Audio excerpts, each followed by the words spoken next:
Hey y'all, welcome back to my channel. In today's video, I am going to be sharing my apartment tour. This is going to just be a partial apartment tour since I am still working on some of the areas, but I've made a ton of progress. As you guys can definitely tell, this is the before.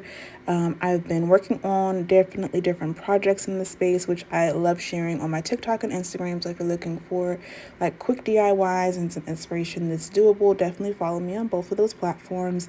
But for now, let's get into the videos. So as y'all can see, we're starting with a pretty much blank slate. I was very excited about decorating this space. I'm still excited about working on projects, but I keep reminding myself that this is a marathon and not a sprint. And that's my reminder to you as well. If you have an area you're working on, you do not have to rush the decorating process. This has taken me well over 6 months.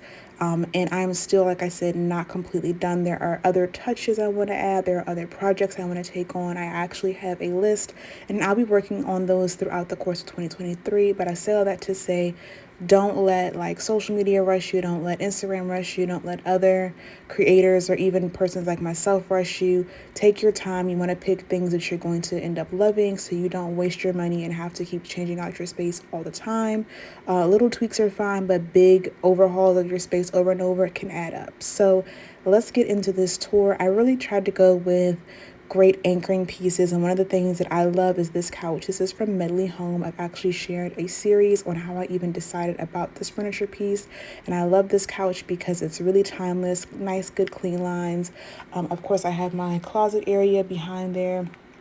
I also love this really more trendy piece from Home Goods. Home Goods is a great place to go if you guys are looking for more affordable home decor and furniture pieces. So I have that kind of mixed in with some high, some low.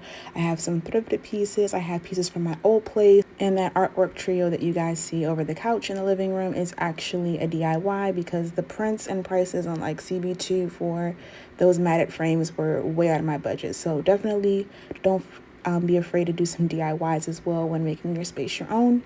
We're going to go ahead and head into the bedroom, which is one of my favorite areas of the space. One, because I love to get me a good night's sleep, and also because I'm just really proud of how this area turned out. I created a mood board on Canva, which is a great tool, especially if you're not a real interior designer and you're not as familiar with like actual rendering softwares. I'm working on learning that this coming year, but so far I've been using Canva to get an idea of what I want a space to look like, and you can easily create mood boards to help you with narrowing down your ideas in an affordable way. I definitely recommend that. And why I'm so proud of this area is because it looks so much like the mood board that I created. Like, it is really spot on. So I'm very happy with how this space turned out. My bed linens and things I this time went a little higher with and got something that was at a higher price point, because honestly, buying the less expensive ones, I was finding that I was having to replace them more often. So I definitely recommend like taking your time again in buying, but also not being afraid to splurge on some things because they might be more of an investment. And again, as you guys can see, I went with a more staple color so I can continue to have that piece in my bedroom for years to come. I also really love these shelves that I built myself.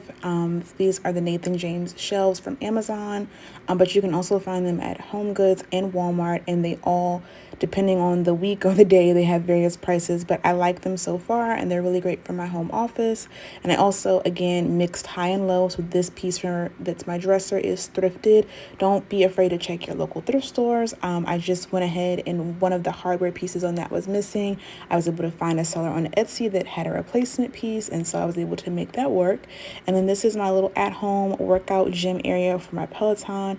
Trying to stay focused, child, is difficult, so I knew I wanted to make a designated area for my fitness and an area where I was going to feel just excited about working out, which I really do. So I love this area and how it turned out. And then kind of going in a full semicircle, we're back at the entrance area, rear entrance, as well as the bathroom, which I really love how it turned out. I'm so proud of this area, and I love this wallpaper, which is from Metro and Black, and I'll be sure to make tags of all the items that I can find that are still in stock below. And that is it, y'all. I told you this is going to be a partial tour. It's short and sweet. Thank you guys so much for the support and for watching, and I will see you all in my next vlog or video.